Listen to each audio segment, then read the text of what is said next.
Football family, welcome to Ballchat Podcast, where we review some of the week's major news in the world of football. I'm one of your hosts. My name is Benton, along with the rest of the Ballchat family. Come on, Junior Wagwan family, how you guys doing? I'm good, I'm good. How are you? I'm doing wonderful. I'm doing wonderful. Junior Wagwan, Brethren. I need VAR to be everywhere. That is my mood today. I need VAR everywhere. Why? So do you need VAR in the Concacaf World Cup qualifiers, Junior? Depends on if Hector. If Hector started as our centre back, no.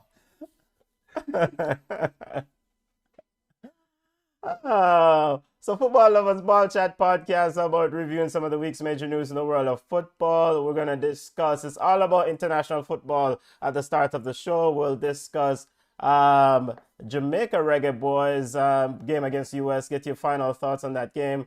We'll also discuss detailed deep dive into the Concacaf World Cup qualifiers and officially pick our group winners and teams that are going through. We'll also remind football family how the format is for CONCACAF World Cup qualifiers. We'll discuss Cristiano Ronaldo getting cheated out of a goal in UEFA World Cup qualifier against Serbia. And we'll have Yard Ballers and Women's Football Report. Football family, if you're seeing some pixels in my image, that means my lights are acting up. I apologize.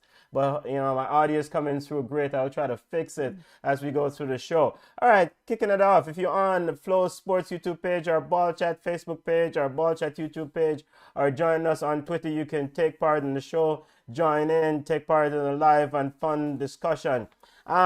Big thoughts and big takeaway, football family. Your thoughts on CONCACAF World Cup qualifiers. Come on, Gusinik and Curacao looks like a special team. Your thoughts?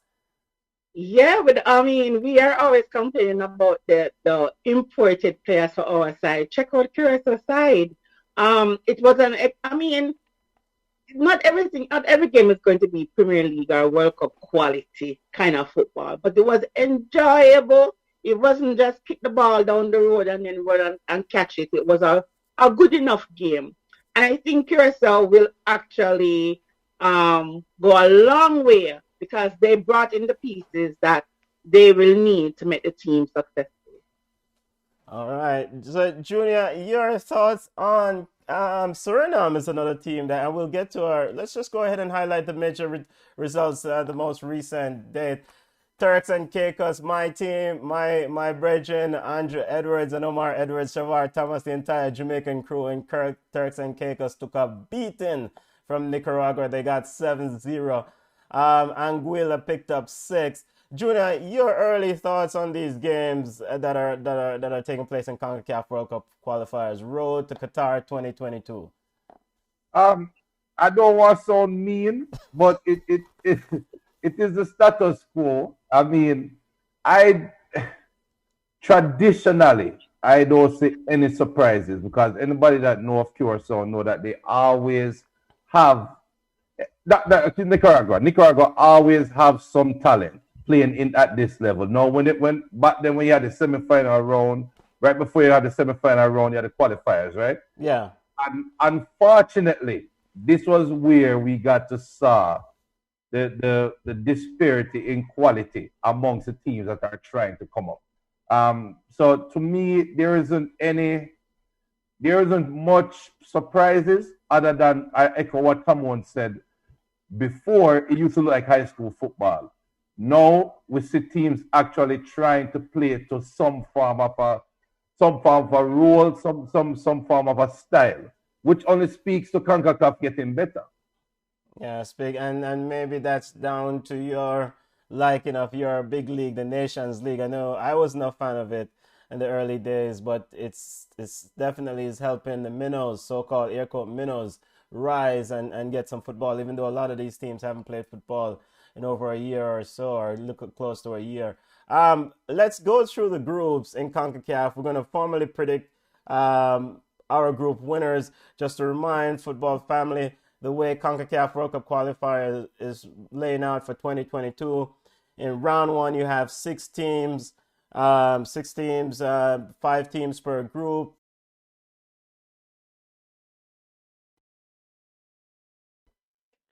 make sure. I think our audio chipped out for a second there. I think now the audio is supposed to be coming through. Junior, did you hear any complaints from anyone about audio? I let me repeat the great analysis that I just made. Yeah. I said no, but El Salvador is odds-on favorite. I give El Salvador a nod, but it is so unpredictable with COVID protocols. We're in such a different time. You don't have fans in the stand well as much. Okay. Anything can happen, but El Salvador is odds-on favorite. But don't sleep on Antigua. Okay. And come on, just to repeat, since the audio may have not gone through with your prediction, officially you have El Salvador, right? Come on. Yeah, I do have El Salvador. Antigua is probably the second favorite for this team. But as we said, don't count out Montserrat because they held Antigua to a draw. And so, moving over to Group B, you have Suriname and Canada Suriname sitting on top. Suriname has definitely imported or brought in a lot of players playing in the European leagues. Is Canada the favorite to win this game? Yes. I mean, like, Canada, you cannot say Canada isn't, isn't the favorite. But as you say, Suriname is also a team that you can't sleep on. Bermuda squeak in a one goal versus Canada kind of make me kind of wonder a little bit about them, a little bit shaky. But I think Suriname is the second favorite. I think Suriname will kind of make it a little bit interesting, but Canada for sure would be the favorite. It would be awful if Canada did not survive this game. Okay, it would be awful. Canada defeated Bermuda. Junior, your prediction on Group B. I think Suriname will make it. You think Suriname will defeat Canada and make it into the final round of Concacaf? Alphonso Davis and company, us here, but I think Suriname is going to make it. Really? Canada defeated Bermuda. They look pretty good, but of course, we cannot judge them based on the game against Bermuda. All right, let's look at Group C and D. Group C and D, Guatemala and Curacao. This is potentially could be the group of death. Gusinik, the big coach of Curacao. Does Gusinik takes Curacao into the next round of CONCACAF World Cup qualifiers, football family? I think so. I think Curacao is the favorite, but at the same time, you can't discount Guatemala because Cuba wasn't really a bad team. If you watch the game, Guatemala beat them. British Virgin Island, Pia. They beat them 3-0 as well. So I would say Curacao will go through, but it's going to be a challenge from Guatemala. Okay, so Junior, come on and speak in the European coach, Gusinik, former of Chelsea fame, big man for Chelsea. In his time and a legendary coach in the space. Curacao, he's leading Curacao, Gusinik. Who you've got in Group C, Junior? I'm carrying Curacao too because at this point, coaching makes a difference. Okay. Preparation makes a difference. Experience makes a difference. And none of you all are siding with our football family member, Des Morris, who joined us a few weeks ago, former St. Vincent stander. None of you is giving St. Vincent any love here. Yeah, get 5 love. Desmond, you know we love and respect the work that you're doing. But you need to send the product on to St. Vincent because the first touch is just horrible. When they do the 5 love them again, all the love them need. Oh my gosh. And what about Group D? So Panama is currently leading Dominica 1-0. Dominica Republic is sitting on top of the group.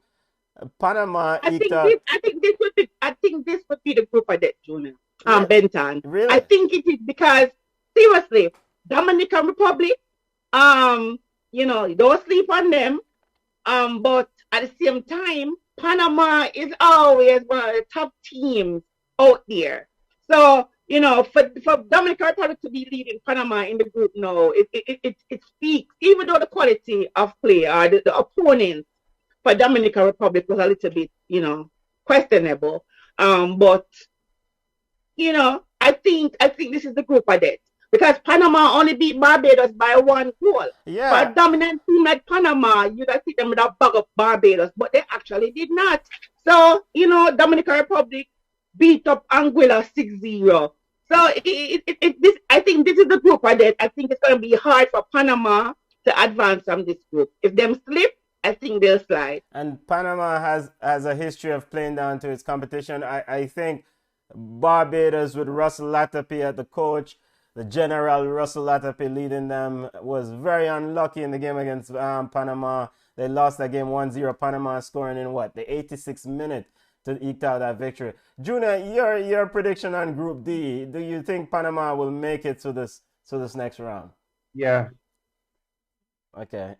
yeah. It's a formality. All right. Wrapping up with groups E and F in Concacaf World Cup qualifiers. We're getting our predictions in. Nicaragua and Haiti is sitting in Group E. Those are the two favorites for Group E. St. Lucia is officially out.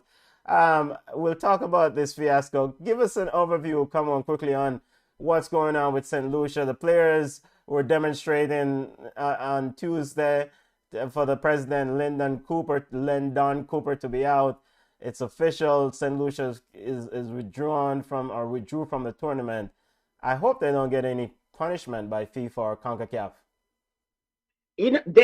They should. I think the football federation should, because if you follow the news and you follow the story, the Ministry of Sport, the government, they were not told about this decision. So it's just like JFF rejoined Jamaica without telling Ministry of Sport or the government about it. So they were not talking to each other, and I think they were talking about the problem was the logistics. Yeah. And the government is saying that it shouldn't be, because they made provision for other teams, even the netballers, to get their COVID test, to get their vaccination, to have a place to train. So the excuse about not getting anything cleared by the government is actually not true based on what the government is saying. So it's like the Football Federation decided to make their own decision. They didn't talk to anybody else and just withdraw the St. Lucian players. And the St. Lucian players are really, really upset about it. That's why they protested. We're still waiting for something from St. Lucia. They haven't officially. I haven't seen a statement from them. Junior, you were saying something? I don't. Why does it even matter if St. Lucia withdraw or not? I mean, they will end up at the bottom of the group anyway. And in this pandemic, I mean, why risk the health and safety of your players and your team? Yeah, but you know how we in a copycat world, and when something happens, somebody's kind of set an example. I look at what happened there and worry about Jamaica in the final round, because you don't know what how the players are going to react. And when there's something that happened where players talk out against the federation, against the organization, and we see what happened with Jamaica recently, I am just hoping it doesn't carry over. Okay. That's what I'm hoping for. All right. You're hoping that one. Yeah, but I hope so too. Quick prediction from Group E regarding this CONCACAF qualifiers. Nicaragua, Haiti. Haiti looked a bit labored against Belize. They won against Belize. Quick prediction. Nicaragua. And not Haiti. No. Nicaragua, even though let us take away Turks and Caicos. No disrespect to you, Coach Edwards and Shavar. No disrespect to you, Aaron. But Nicaragua tends to give trouble. Remember, they gave Jamaica that problem. You know what I mean? Like, we almost got knocked out. Yeah. So I think Nicaragua is actually good. Haiti have this tendency to kind of wet the bed when they need to actually move forward. And you're right, they looked out of it. They looked lethargic.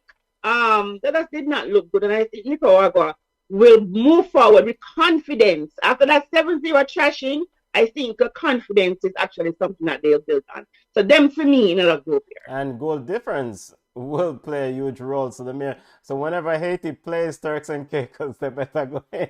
No, no, Send no. for the sacrificial lamb. Goal difference now play the major role. All Haiti have to do is beat Nicaragua. Oh, all Haiti have to. This is true. All Haiti have to. But Nicaragua might park a bus and play for a draw, Junior. All right, so yeah, well that is true. That is true. But Hold on, Benton. Yeah. Benton, before we talk about Group F, let me set the reminder and put disclaimer out there that Ballchat Podcast is the number one football show in Trinidad. So I hope my fellow hosts remember that before we start talk. All right. Trinidad, let's get to Group F. Big up Trinidad, all the Trinidadian family watching us in the Twin Island Republic. Trinidad is sitting second, but they beat Guyana pretty easily with all the drama surrounding Trinidadian football and the Soca Warriors' inability to keep things in-house. It was quite easy the way they defeated Guyana. Your thoughts? It was quite easy, but they didn't look good. Trinidad, we love you. You know, Fenwick, you're my boss. But they never look good doing it. And yes, a win is a win, but Trinidad needs to tighten up them belt and kind of fix up them folly ground. And it's just goal difference why St. Kitts really on top of the table. So St. Kitts has played 2 games, so Trinidad have a next game against Puerto Rico coming up this afternoon. Yeah. They're actually playing now. They're in the 20th minute, 0-0. Oh, they're playing. So I do think that Trinidad will come out of this group. Did you guys see that penalty that the Trinidadian player took? I forgot his name. That he had 3 attempts to score the goal and he didn't score it. We are the number one show in Trinidad. Go easy. No, but even Trinidadian football fans are cussing him like, Brethren, how many times are you going to try and kick the ball in the goal? Junior, your prediction on Group F. I guess you're going with Trinidad. Sure.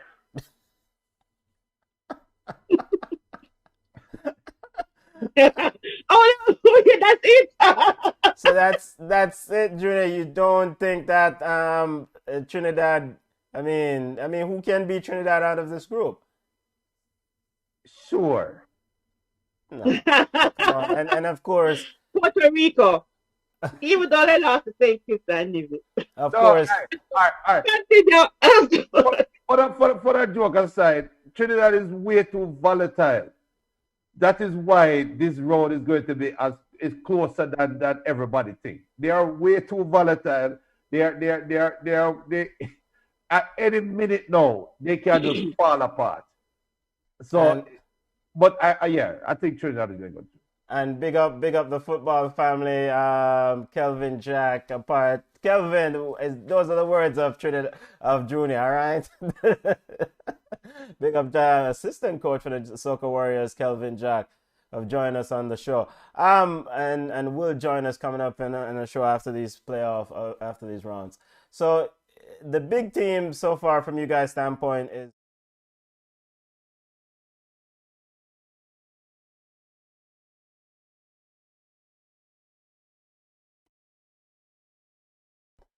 as Curacao is the team that you guys thought has pretty much been the standout so far? Yes.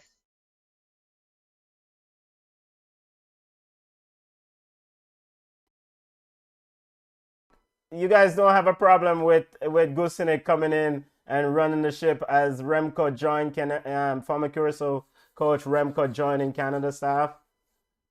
You guys don't have a problem? Hold a second. Yeah. I don't want you to ask that. You will ask the people of Curacao who will qualify or who will move on to the next round. Listen, they don't really care. They really don't care. They show you that they want to qualify. You know why they show you and how they're showing us? They get this good coach who he's recruiting good players to move the program forward. What kind of problem we must have? Well said. All right. And once again, football family, we're recapping some of the games, the World Cup qualifier games for Qatar 2022. We're going to get to the Cristiano Ronaldo goal, get to Jamaica's football discussion here in a second.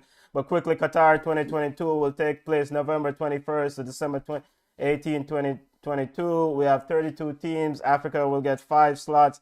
Asia 4.5. Europe gets 13. Concacaf 3.5.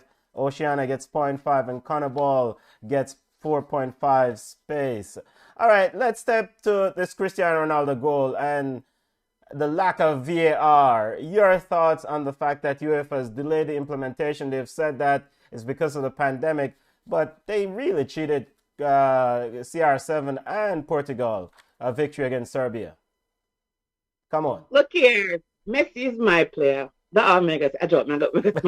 But look, on a serious note, it's like Kerry and I were arguing back and forth because he's saying that I was saying that the air was out of position, but I don't want to tell Kerry same right, but Kerry, you were right. When I looked at it, and you're right, nobody can chase down a long ball, right?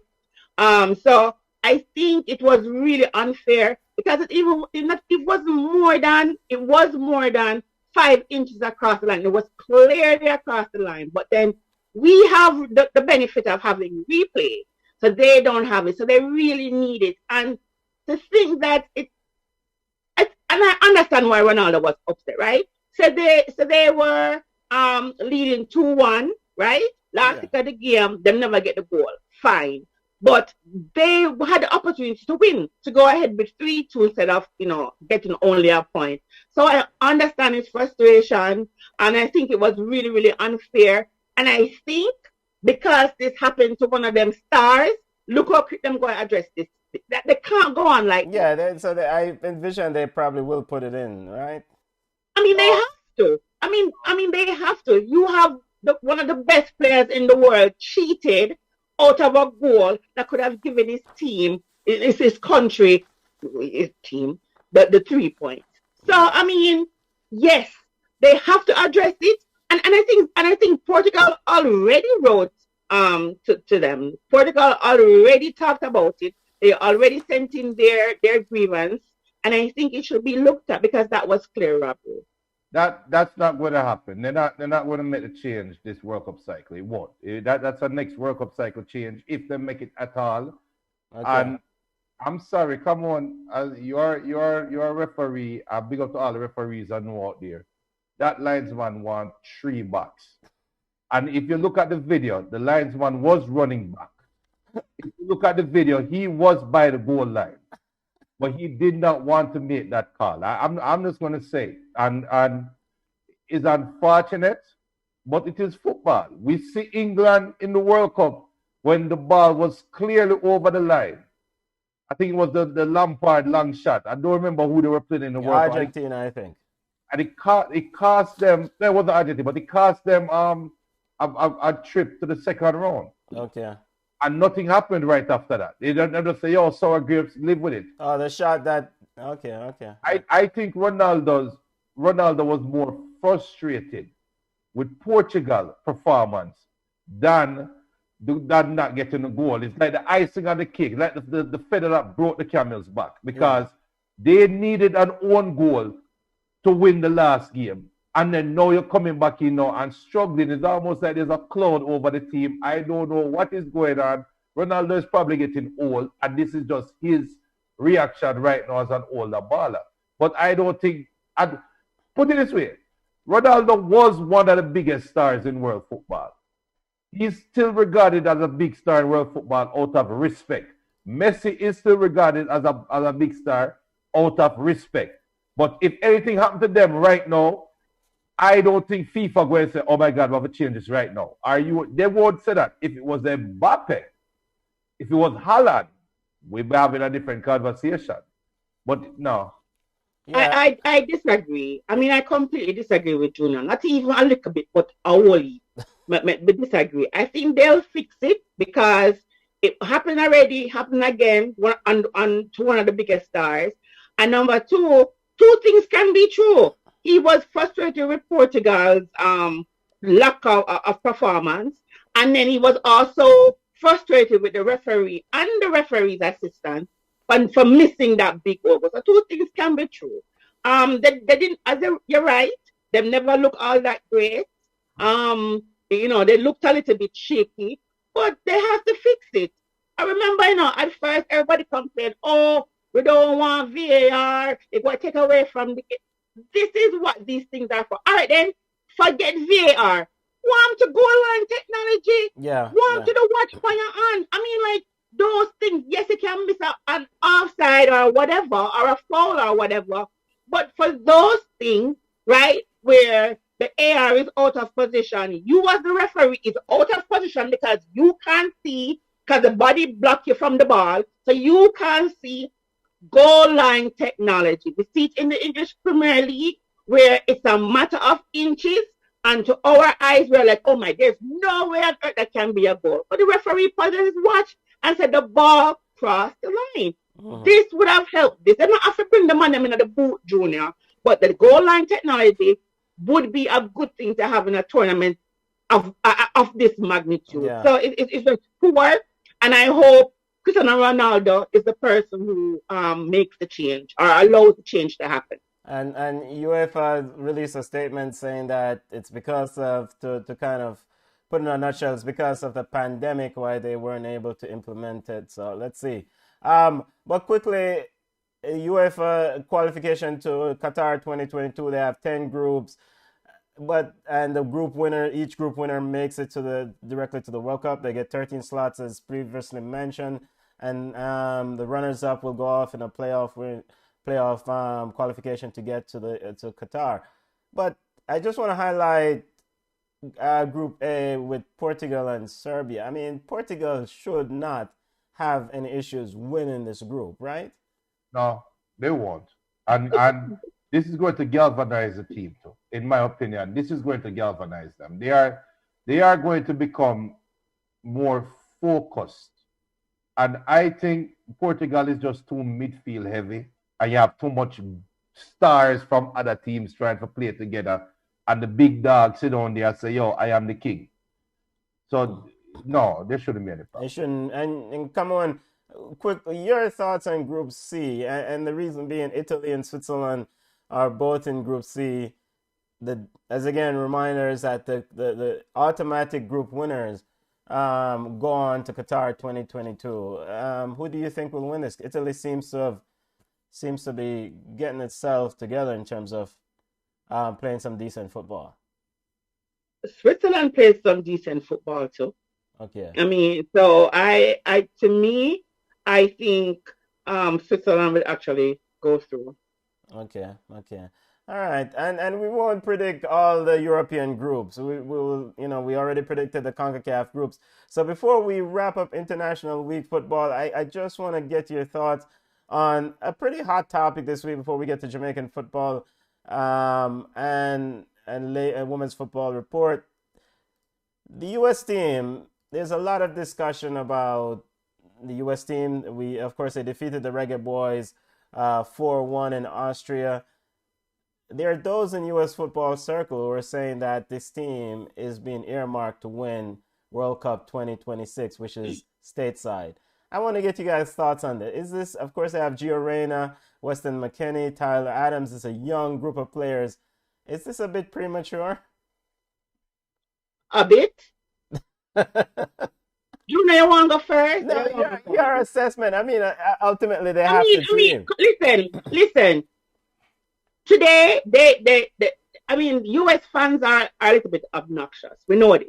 And they call Jamaica farmer. Trinidad, them going to say whatever. But them call my Jamaican team, farmers team. Not if they're not out of order. This is why I'm going to cheer against them. But aside from that, if they play a better team, then we can assess. But they have not really been challenged that much. Even today with Northern Ireland, most of Northern Ireland starters weren't there. I mean, they were playing like the B team or whatever, and yet it was a 2-1 scoreline. So I just think it's a little bit premature. Leave them alone. Make them beat up them chest. Then beat up them chest too. When they were supposed to play Trinidad to go to the last World Cup. Same excitement, same around this. Pulisic is the star. Those the other boy take us it was the same foolishness. And guess what? Trinidad whooped them and them never got. Leave them to them own thing. But I just think it's a whole bunch of young babies. And I just think that they're not that great. They think they're that great, but I just don't think that they're that great. All right, Junior, come on, give a mouthful. Your thoughts on some U.S. soccer fans who are already proclaiming that this team can win the 2026 World Cup. Of course, they're one of the hosts. They don't have to worry about qualifying. No, all right. I'm gonna be 100% honest. Any team that hosts the World Cup, Mexico 86. No, Mexico was 90. Mexico 90, Italy 86. No, Mexico was 86. No, Mexico 86. Yeah. Who was 90? Italy, I think. 94 was the US, right? 94 was the US, yes. 98 France. Yes. All the way up. Look at South Africa when they hosted the World Cup. Look at Korea when they hosted the World Cup. Yeah, South Korea, Japan, in 2000. All of these countries that host the World Cup have a boost. They get a boost in support, right? Yeah. America overachieved in 1994. Yeah. Right? They did. And Brazil needed something special to beat them in what was semifinals or whichever was semifinals, I think. Yeah. America is going to get a boost when they host the 2016 World Cup. This team they have is a damn good team. If they all advance and if they do progress in their careers as expected, they should do something this coming World Cup, not next World Cup. Yeah. I think that statement is a statement to get sponsors on board, to get that machine going, to where you're creating fortresses in the United States, where even Italy, France, Brazil are afraid to play against America when America hosts in the World Cup. Okay. That is what that statement is. Okay. But let me run down this team. In 2014, Julio Cesar, Maicon, Thiago Silva, David Luiz, Marcelo, Fernandinho, Paulinho, Oscar, Hulk, Neymar, Fred, Gabigol. All of these ballers, Gabriel Jesus, all of these ballers that were coming up for Brazil in 2014. Brazil was supposed to win the World Cup 2014, take the monkey off of them back from 90s, and get a piece of 7-1 from Germany. Yeah. Listen to me, America. Wanna shut up with the mouth and don't put target on the youth them back if they cannot mentally work with it. You are better off taking the underdog mentality. You are going to get that natural boost. You're going to get it. But don't go start the rhetoric and make Gio Reyna, Christian Pulisic, and them little ballers start believe the hype that they're supposed to win 2026 World Cup. Because that is going to get you're creating a problem for yourself. Yeah, creating a target. Now, and I quickly want, do they have the right man for this job? Greg Berhalter. He seems to be the guy who's driving them right now. Do they have to go out and get one of these fancy managers? With the crop of players they have, it's a very talented squad. Of course, they defeated the Reggae Boys in a friendly, but ultimately the big metric or the big measure will be in the World Cup qualifier starting in September. Do they have the right manager to stir this team to so-called greatness? You want me to tell you who Greg Berhalter is? Yeah, who?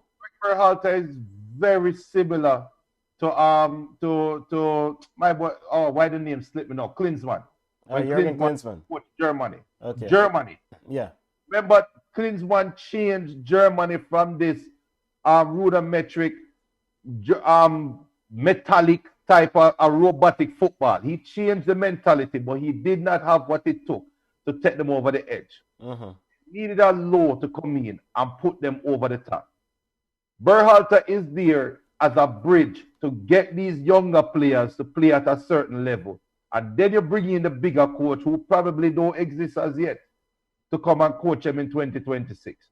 They are going to bring somebody, a big name that we don't know yet, to coach them in 2022, 23, after that World Cup cycle. They are going to bring in a big name coach after you have these professionals learn to be real professionals. Okay. So at some point, you're going to need to get a World Cup winning manager. Football family, let's hear what the family's saying on the chat, Junior. We haven't checked in with World Cup football is so nice. We haven't checked in. What the family saying? No, big up Ice King TV, and big up Borrell DXN and Flow Sports. Also, Heraldo Haynes saying USA and England need a coach.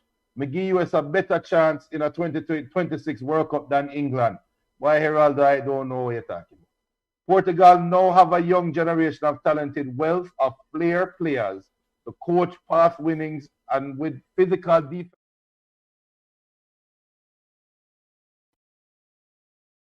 Heraldo, Patwa beat my brother. El Pistolero said how VR wasn't present, and BM said if the US wins 2026 World Cup, I'll change the name on my birth papers. Let me tell you something. I'm going to set. You know, you can set a reminder in your Google Calendar. I'm setting a reminder in my calendar for 2026. BM, don't go missing. 2026 is just what 5 years from now. Don't go missing. So, and I want to ask a quick question. I mean, the World Cup has been dominated by the winners, that is, has been dominated from Europe and South America. Isn't it about time somebody from, Concacaf win this thing? And Like so what if it's the US? Mexico. We're too bad man for US win. And Mexico we are bring. Mexico. So, but I mean, I have no problem if they win it in 2026. I mean, but yeah. Oh my God, man. We couldn't hold them. We couldn't hold them. If them ever win, we could not hold them.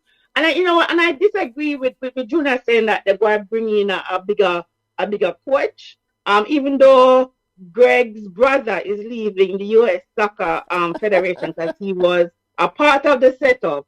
I think they're going to stick with him if they really reach a level of success with all these players. All the players are going overseas to play. They're bringing him back. I think if he continues to win like how he has been winning, I think they're going to stick with him. I mean, why bring in another Klinsmann when they can't have a Greg? But come on, you expect Greg Berhalter's voice to resonate in the locker room for 2 World Cup cycles? Mm-hmm.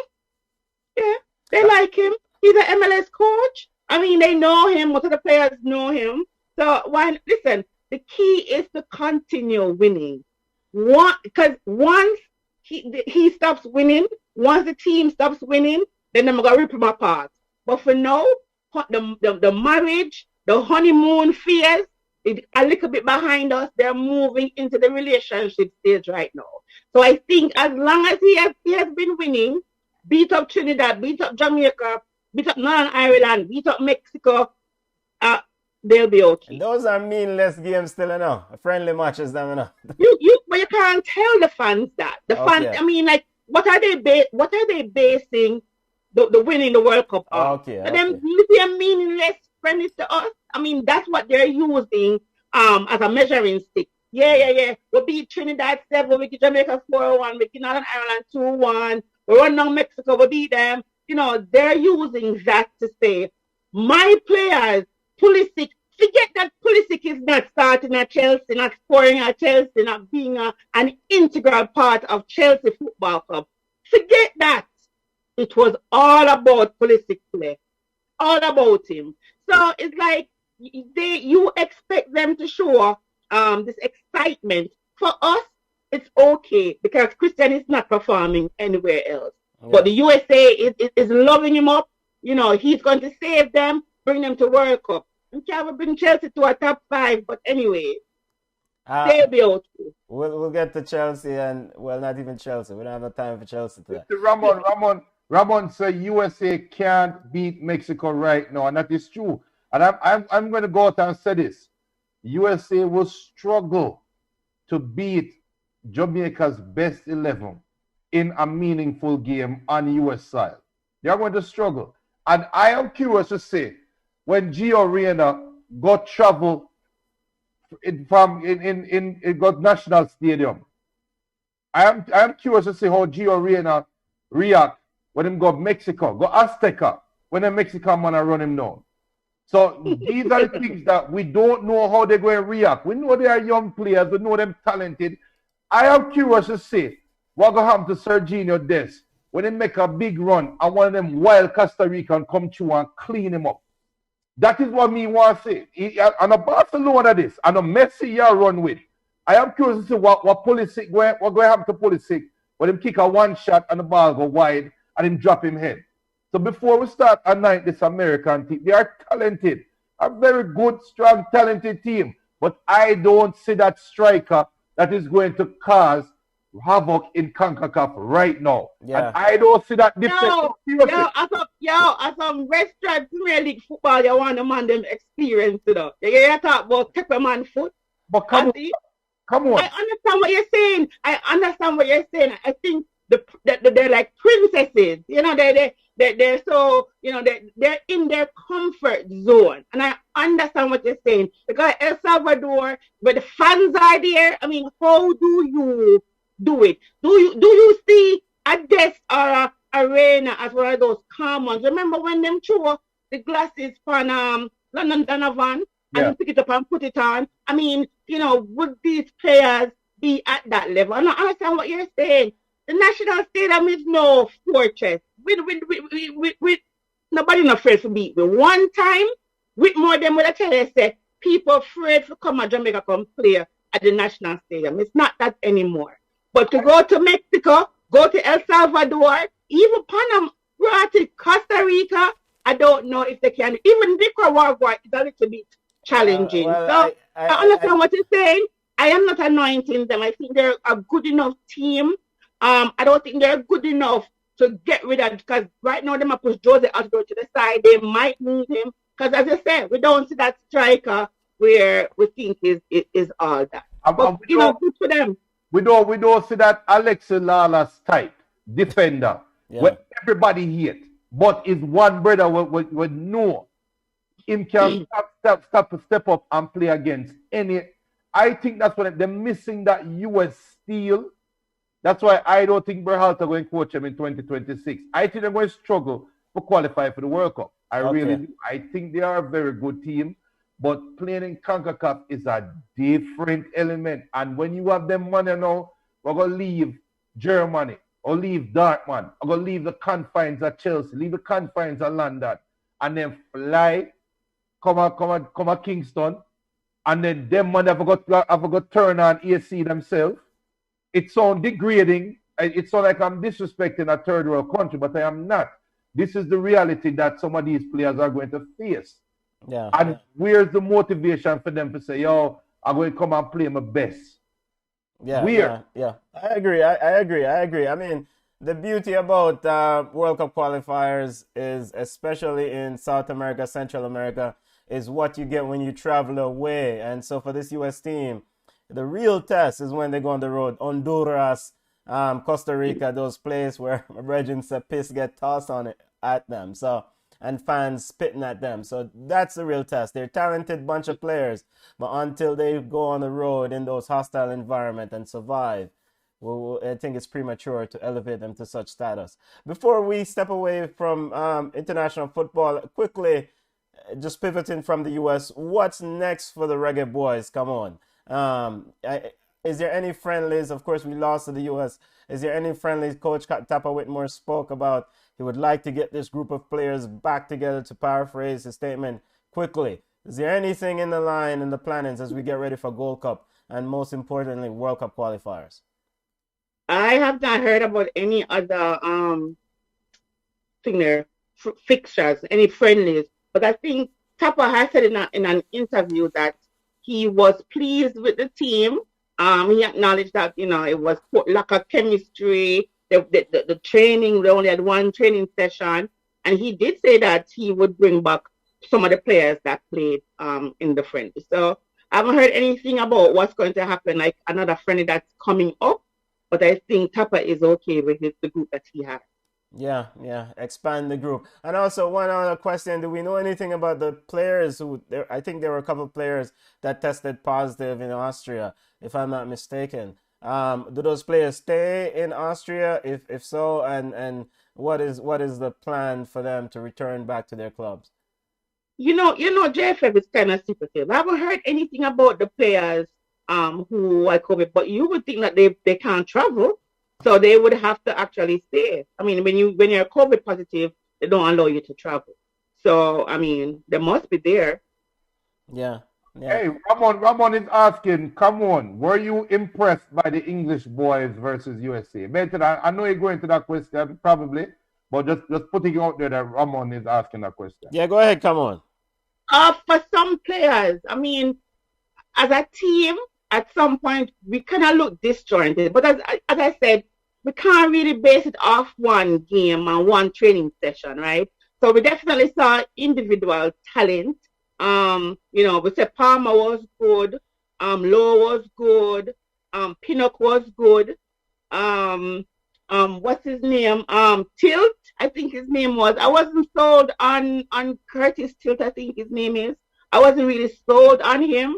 I think that we have defensive players that actually look better than him. So I'm not sure about that. But I mean, if we bring our little pieces that we know can gel and really boost the team, because I think one of the other things too, there was this lack of urgency in the game. I mean, they weren't, as spirited as we thought they should be or could be. But then again, that could be from the traveling and whatever. But they were okay, and we can't really judge them on this. So maybe the next game when them play, a good enough opponent, not Trinidad or no Cayman or whatever, a good enough opponent like Panama or Costa Rica, then we can have a little bit more to say about them. But to me, they were okay. Ramon, I know Camon is not really a fan of some of them, LOL. But now is the time for me to put the plug out there that also remember people, I would deem it a successful post-game live show after the Jamaica versus the US game last week on Thursday. So what we're going to do moving forward is we're going to introduce probably a watch-along in the Gold Cup for each World Cup, for each World Cup game and each World Cup qualifiers. So let me put my Suge Knight out there again. If you're tired of the US commentators disrespecting your team, disrespecting your country, disrespecting your federation, watch the game, but turn on Ballchat live on whichever stream that you're watching on, and we will be doing our expert commentary with you along with the game, and we all will watch it like a big happy family. So look out for that. We're going to watch along and have a post game for the World Cup and World Cup qualifiers. Before we get to women's football report and our prediction, I want to quickly get your thoughts, prediction and preview segment.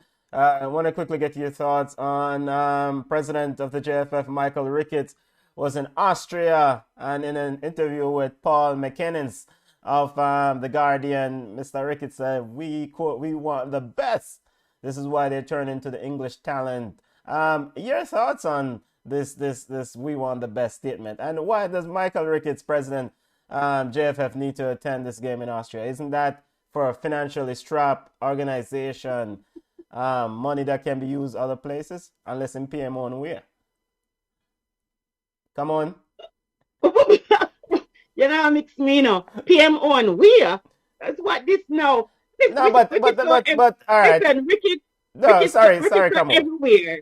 Sorry, come on. It's just to kind of clarify this. We're not going around bush now, straight up your talk. We have a financially strapped JFF organization. Mr. Ricketts and his group, they do some wonderful things, and some things them not get right. The question is, with money being so tight, why do we need the president of the JFF to be in Austria? I mean, does he involve in coaching? Is there a FIFA meeting? What does that involve? Why does he need to be there? That's the question. But he does. He's not have to be there. He wants to be there. It's a difference. Okay. And but look at it. We know that this is what Ricketts loves to do. And Jeremy Levy said to leave Ricketts alone.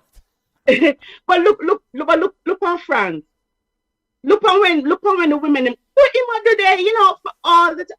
I just don't understand. We never have the money to pay not the physio. We never have the money to pay the players. I mean, I don't know what. Listen, this is Ricketts' thing, and I guess it's something that all the JFF presidents do, because Capo used to do it too.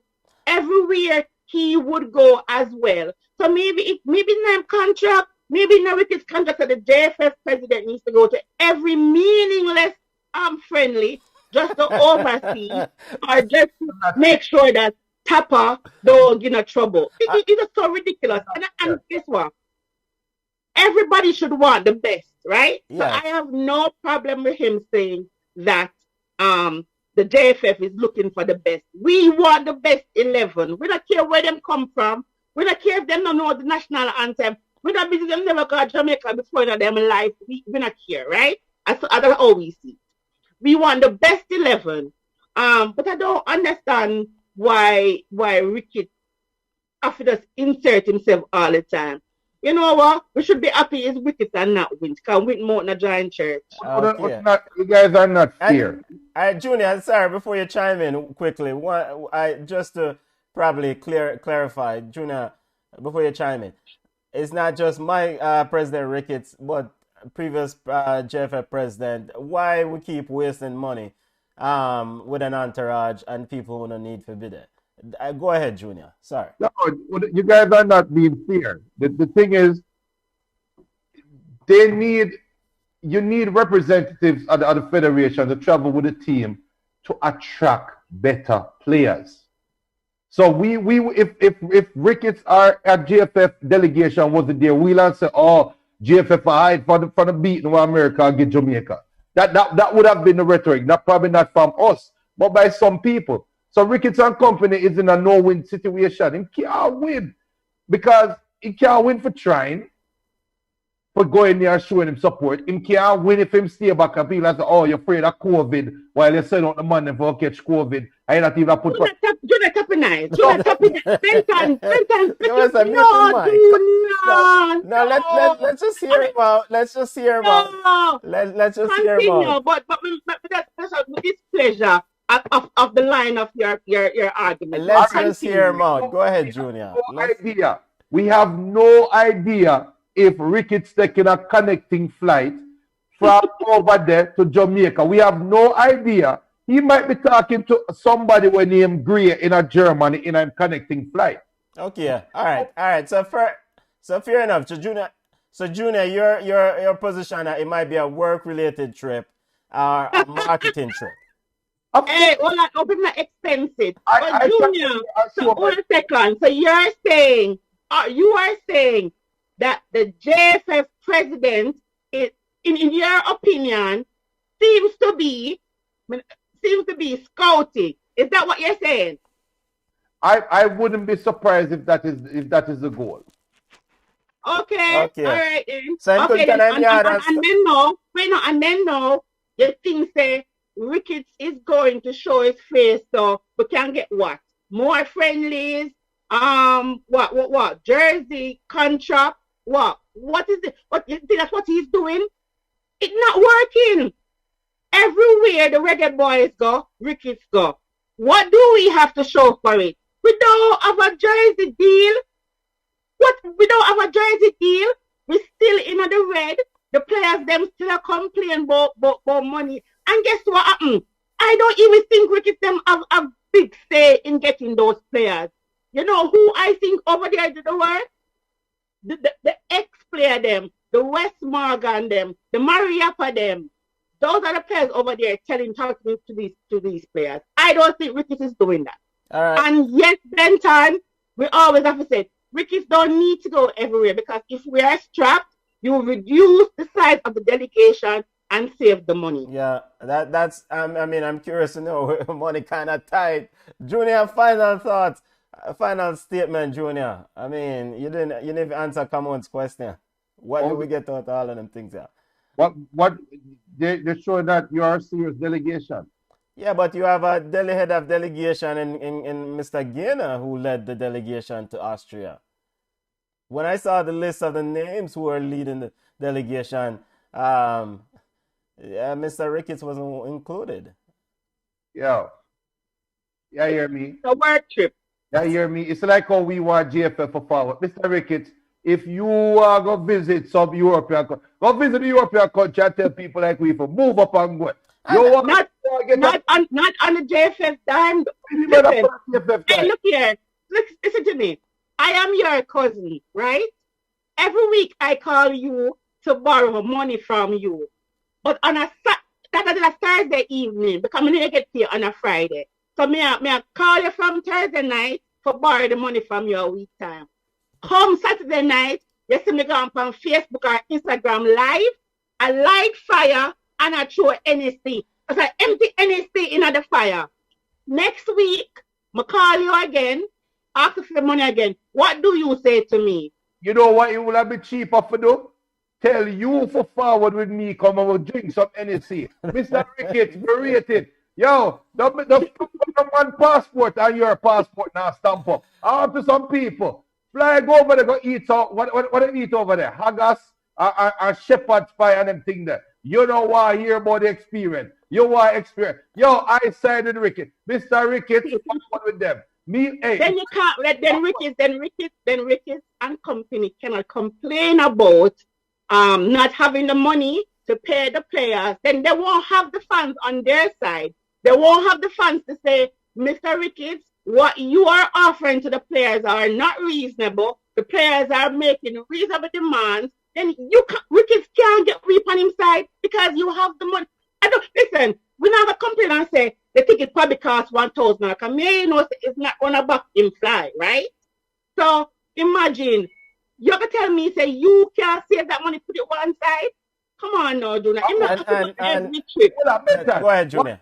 One last comment, Mental. If I was Ricketts, I would say, yo, Neymar, confirm with your sister to move our birthday party round the little international date, and hopefully Brazil Carnival roll over that, because me like Ricketts, me want to experience Brazil Carnival before me check out. So hear me, Jamaica playing 2 games in Brazil during Brazilian Carnival, and Mr. Ricketts will be there scouting the South American born Jamaicans so he can bring them in. Forward on the Carnival and hug up near my sister. With the wall with belly hurting. You're terrible. Hey, just so you know that Curacao leading Cuba 2-1. Well, thank you, come on, for doing the work. thank you. And football family, we not beat Mr. Ricketts because it's something that's been done by his predecessor. But at the same time, what we are asked the question about is, at the end of the day, we have heard it over and over. The organization have no money. They're financially strapped. It's in the red. The account book mark up with peer reading. And ultimately, the delegation is big. Can we tighten our belts a little and eliminate some of these?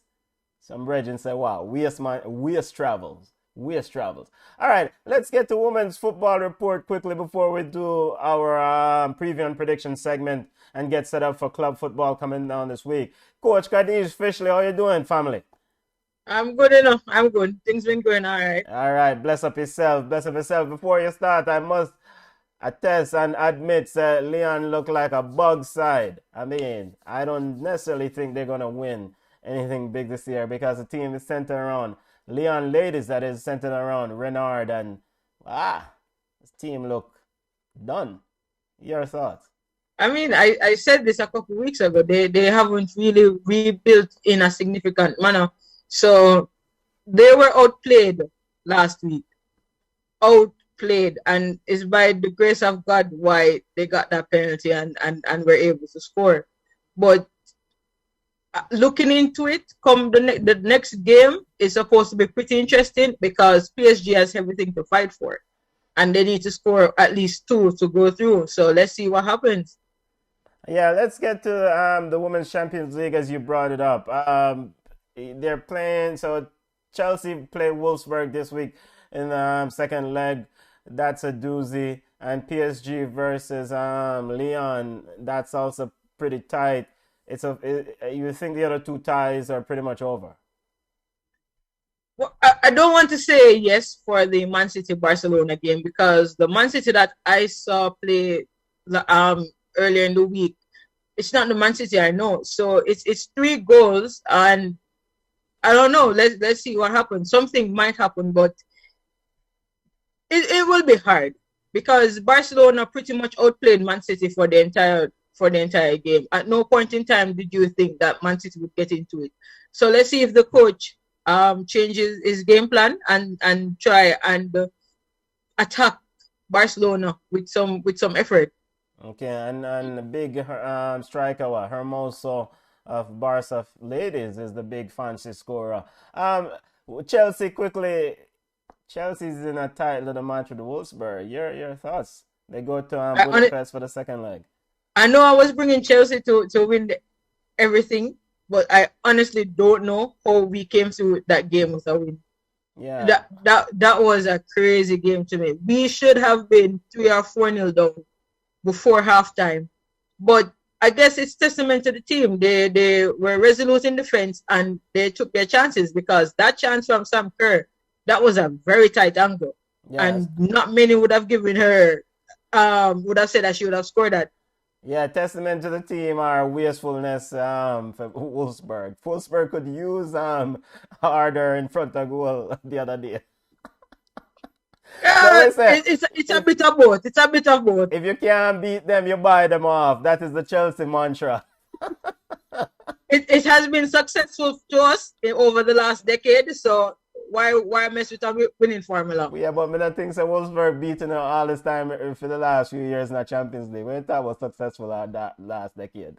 Well, it was successful for the men. Hopefully, it works out for us for the women. Oh, men football attack. It's one club, you know, and I should mention that Roman Abramovich did an interview recently, and I appreciate the way he spoke about the women's team. And he said that the women's team is very much a part of the club, and they stand for what they represent. Sorry, what Chelsea stands for, and that he will continue to support the women's team as long as he's owner. And I appreciate that. Right. Shows again why he's one of the best owners in the business. Okay, all right, Chelsea family. All right, let's get the women's football report and talk about the Women's Super League. You know what? Chelsea women is sitting on top of that table. Yeah, we're still on top. Still on top. The game that everyone should look out for is what's coming in about a month time, and that is the Chelsea-Manchester City game. Because if Manchester City wins, then it's pretty much over for Chelsea. And if Chelsea wins, it's Chelsea's league.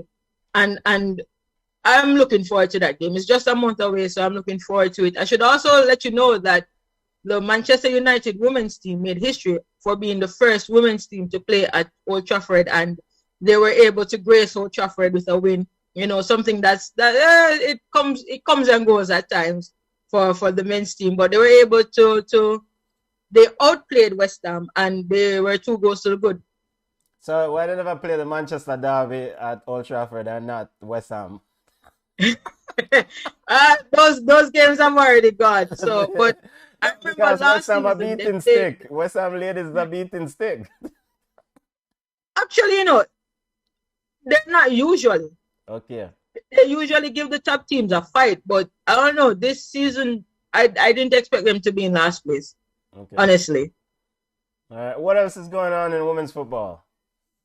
What else is going? Olympique Lyonnais, they're still 1 point behind PSG in the league. Trying very hard to retake that lead, because what French league is? Sorry, what type of league is it if Lyon doesn't win? So that's going on.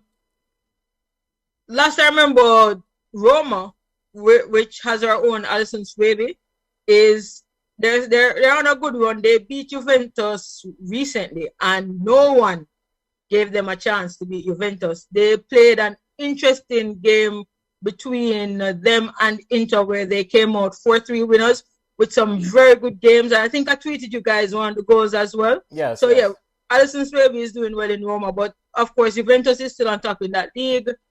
Barcelona is still on top in Spain. Yeah, it's pretty much the same. The league to watch is the WSL. And I should also mention, though, that with the 3-0 win in the week, Bayern Munich is on a 25-game winning streak. Backside. Quickly, before you go, I know, by the way, is there anything else in the Jamaican women's football circle? There's absolutely nothing. There's absolutely nothing. I'm actually doing JFF's job on Twitter because as you see, every time Alison Swaby does something or Bonnie does something, I am the one to tweet it out. So there's absolutely nothing going on in that corner. Maybe we should use the plane ticket money on Haya in turn. Probably, probably. Get Um, a social media manager. yeah, but I thought I saw a report where Bon Flays Falas got a contract, Jamaican International Reggae Girls, to play in Iceland. If I'm not mistaken. I haven't seen that anywhere to be honest. Yeah. She did. Okay, maybe the Yardballers report will highlight that. I'll have to go look into it. So that's another league that I'll have to keep up with now. Yeah. All right. I have to support it. And before you go, football family, we know you normally do the ladies report, but you're a football fan, you're a coach, and you coach boys and girls prior to the break, this pandemic issue. Your quick thoughts on the Reggae Boys versus USA game? You look at 5 cents, cause we know that you're a fan of the Reggae Boys. You look at 5 cents. Well, I'm a fan because I'm a Jamaican and I want to see Jamaica do well. We were just played out of the park, but I can't really judge them because our local ballers have not played in over a year. Okay. And we're bringing in new players and they only had 2 training sessions. So there was not much to be expected. I don't think that they should have played against the USA. No. Okay. That shouldn't have been the game for us to play because we are nowhere near the USA's level. We should have picked someone that's a bit closer to us in level and try and get this place to gel. But you choose big bad USA, so you get deducted. So, but I think Junior mentioned we should have played Cayman or Cuba. I said that for the game got announced. And of course, it's a bigger pay deal. A bigger pay deal. Cayman and Cuba is not paying US pay deal. But overall, you just think that with time and with preparation, they could probably mold this team into a very competitive outfit. Definitely, because if we add some of the top players that we have now, like Leon Bailey and we carry back in Blake, and then we get those who we are rumored to get, we have a good chance to make the next World Cup. Okay. That depends on what the JFF decides to do. All right. All right, football family. We're gonna definitely watch a Wolfsburg versus Chelsea ladies game this week, this Wednesday, right? And yep. And at 7 in the morning. Oh, just to let you. That's fine. We'll definitely watch it. We're gonna definitely watch. And it's so hard to find coverage of the games here in the States. TV rights seems to be an issue, a blackout of these games. Right. I know, but I forgot to mention that during this week there was a landmark deal announced between Sky Sports and the BBC Sport, who have committed to showing the WSL games. And that deal is worth around £8 million, if I'm not mistaken. So that is a landmark deal, for the women's game, and that shows that England is moving in the right direction with getting the coverage. Yeah, and yeah, come on, you were saying something quickly. I watched the Chelsea game on YouTube. It was live on YouTube, so you can also check YouTube to see their streams. Okay. Yeah, definitely. The Chelsea try and show the games a lot, so it's usually on YouTube or on Facebook or on the Chelsea app. Okay. All right, family. Stay safe. Until the next Women's Football Report. Good luck to you, Chelsea. And like me say, I was wrong on Leon. You were right. That's why you're the expert. I'll take that one. All right. Bless up. Yeah. All right, football family, let's get to preview and prediction segment. Club football returned this week, and some people skin are scratching because they miss club football. The big game coming on in English Premier League is Leicester City versus Man City and Arsenal versus Liverpool. Quickly, your thoughts on those games. Let me get those up for us. And just to remind football family of where the leagues are. And as we get ready for club football to come to return. We have Serie A. Inter Milan is sitting at the top in Serie A. In La Liga, Atletico Madrid is sitting, has, 4-point lead. In the EPL, of course, Man City. But what's interesting is in the French league, Lille and Paris Saint-Germain are tied on points. So that's an interesting lay of the land in the French league. It's unusual where you see Lille and Paris, they play each other. We'll preview that in a minute. And in the EPL, of course, Man City sitting on the top. All right, let's get to preview and prediction. Leicester City versus Man City. Man City 3-1. Man City 3-1. Junior? Yeah, Man City should win. But I have a hard question though. Yeah. Will all the players be available? Because with COVID protocol, somebody's going to come back positive. And so that is the curious question. I know that's why South American players, South America suspended their World Cup qualifiers because of travel restriction regarding their players. And of course, FIFA giving clubs the green light to not let players go. So availability of players that may have traveled for World Cup qualifiers is going to be a key thing. Right, come on? Yeah. Arsenal versus Liverpool is the next big game in the EPL this Sunday. Arsenal, your thoughts on that game, Arsenal versus Liverpool?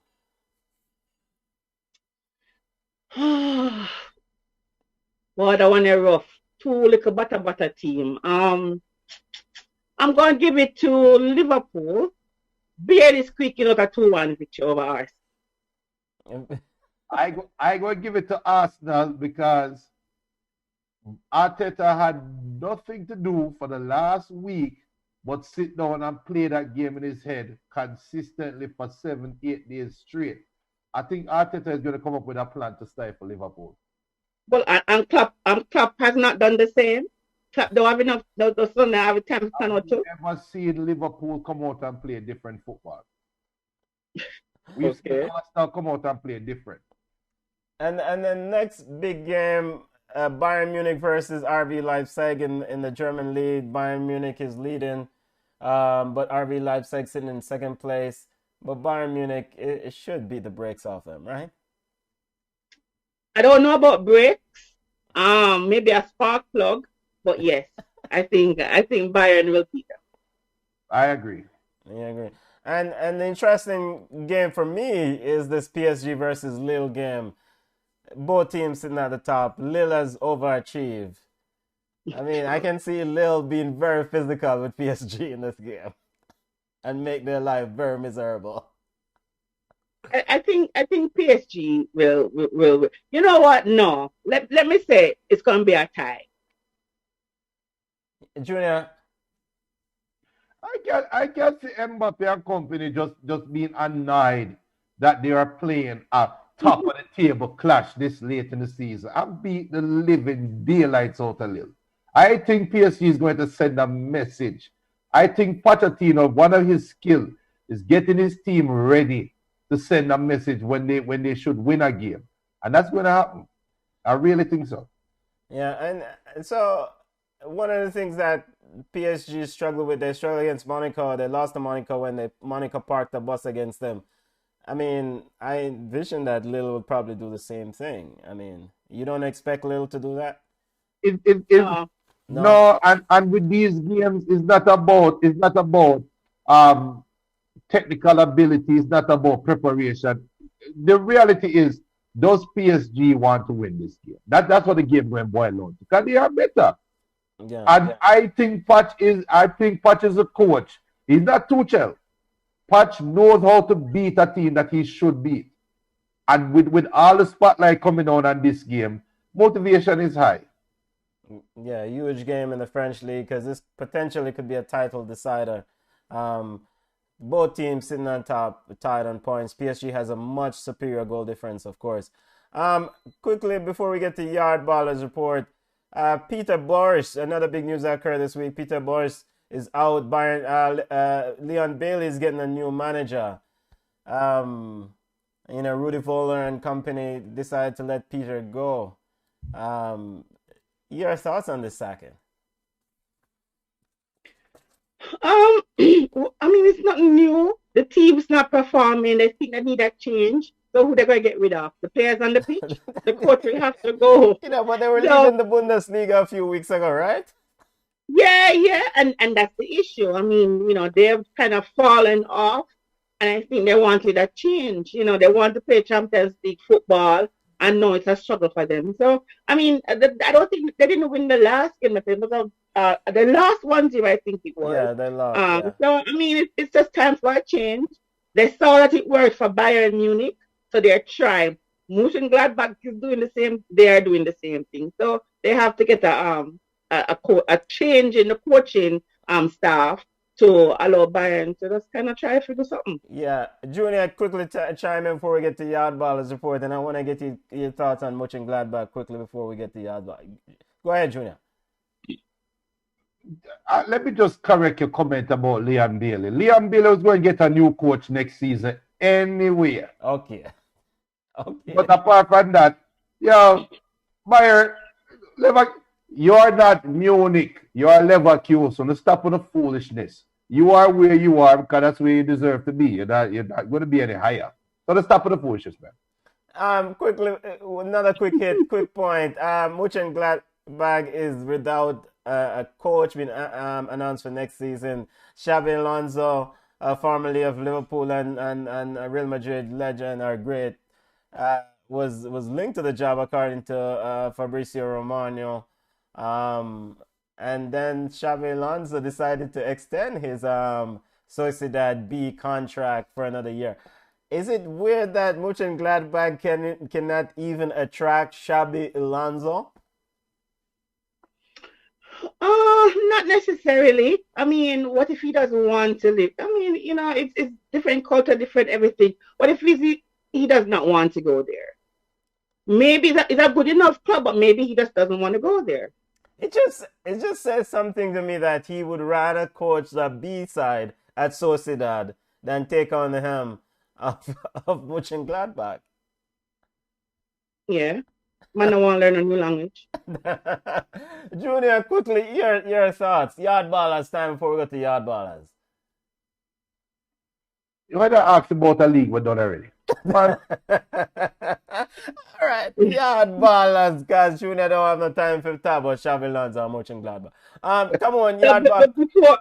Before that Trinidad score, so Trinidad is leading Puerto Rico 1-0. But you hear that, Trinidad? We are a soca warriors. Yeah, but surely, I mean, Trinidad should beat Puerto Rico. They don't even play ball in Puerto Rico. It's baseball. What is small? All right, Yardballers, highlighting Jamaican players playing a trade overseas. Come on. So it's kind of quiet on the local baller scene. People are in preseason. I just wanted to say that Devon Speedy Williams scored a goal in Miami FC's preseason game versus New York Red Bulls. It was a good enough goal, and Speedy has fit right in. Romeo Parks has scored 2 goals in 2 games for Sligo Rovers. The first goal was a nice little banger. So that's why I say Romeo still has it. And in that Romeo is whatever. And then he should also be in the pool because Kappa can never have enough strikers. So our girl Khadija Shaw, she made the list at number 31 of the best 50 female footballers in the world. It's a remarkable feat because she has ranked higher than Marta at 35, the US Alex Morgan, who's at 38, and even Megan Rapinoe at 40. So that's an accomplishment. Then Babyface killer, our own Jody Brown, she has been named in the Concacaf U20 Women Team of the Year by the International Federation of Football History and Statistics. So big up to Jody. Congrats on the honor. Keep it up. You're always representing for us. And Jamaica record girl Dominique Bon Flaza has inked a deal with the Icelandic Women's Top Division Club. All right, I'm going to butcher the name. Benton, you forgot to help me. No, man, you got it, man. So anyway, so she'll start, she'll report to her new club in the summer. So she just signed. a deal. So that was kind of like cool. I didn't know that her dad is Polish. So she's a right back. She's 24 and she played in Poland. So she's going to join this new team in the summer. So that's pretty good. So permission has been granted to the Jamaica Premier League for training to commence in a controlled environment. I spoke to two coaches and they're having some issues because they don't understand what is meant as a controlled environment. What is a controlled bubble? How is it being done? So I think nothing has been outlined, and I think coaches and players are actually puzzled by what they think they should do. So, Minister of Local Government, Desmond McKenzie, he says they have the green light to resume training. He's quick to say that this is like a permit for the return of any competition and that training would be monitored on a daily basis by the Office of Disaster Preparedness and Management. So I just don't understand what is going on. We're in the end of March. April. I mean, like, when will the league start? They're talking about starting the competition in April, but with the weekend lockdown, with the COVID lockdown, COVID restrictions put in place by Andrew Holness and the JLP, what will happen? I don't think that the competition will actually start in April. So it's good that Desmond gave them the green light to train. Maybe they'll be a little bit fit for Tapper to pick them when it's World Cup times or whatever. They can earn some money.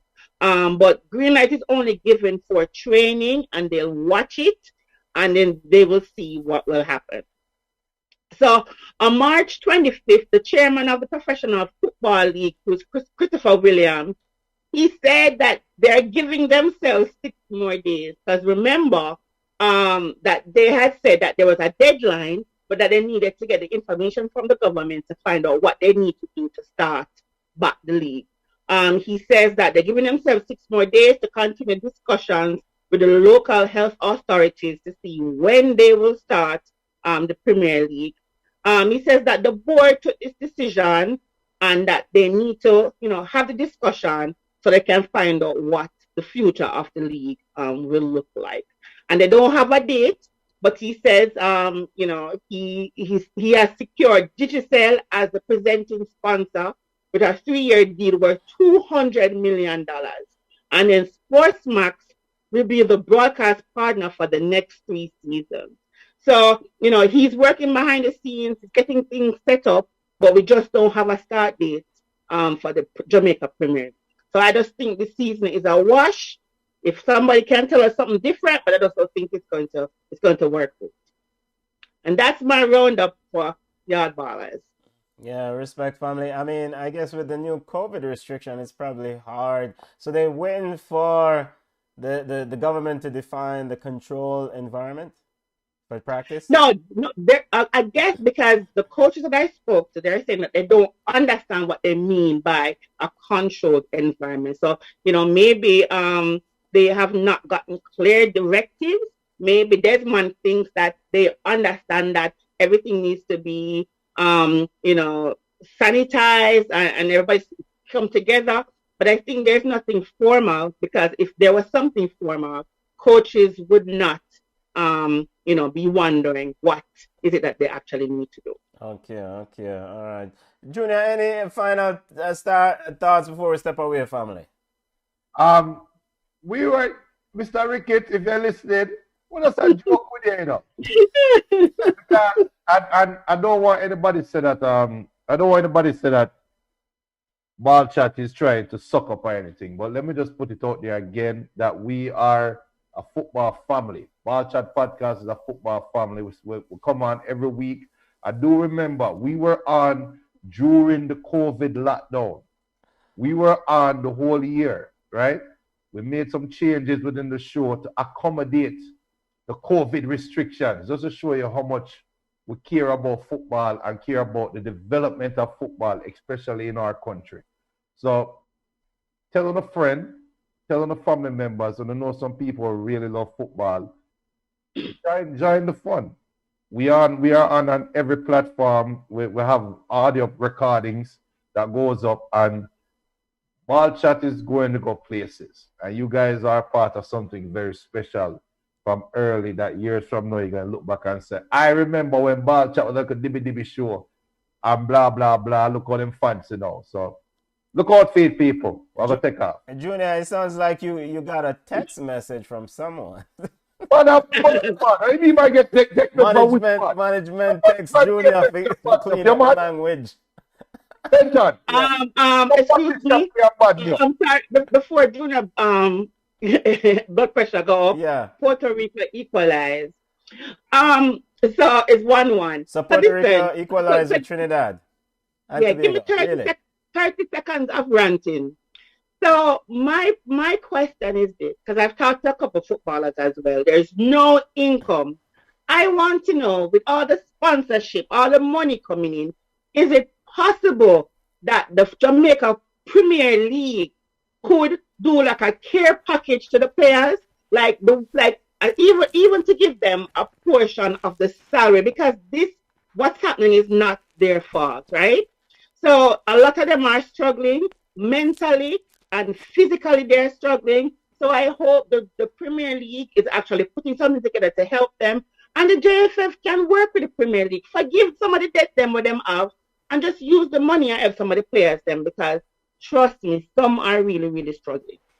Yes, indeed. And I think the point that you brought up about maybe start them off on their contract now, pay them half. Man have to eat. I want to know. Yo, they have to eat and they have their families to take care of. And of course, their new restriction now being implemented by the government as the COVID numbers were getting a bit outrageous. Football family, as Camon says, Puerto Rico versus Trinidad is tied 1-1. Curacao is leading Cuba 2-1. Montserrat is trailing El Salvador 1-0. Of course, Dominica lost to Panama earlier. Football family, if you're first time joining the show, subscribe to our YouTube platform, subscribe to our Facebook page.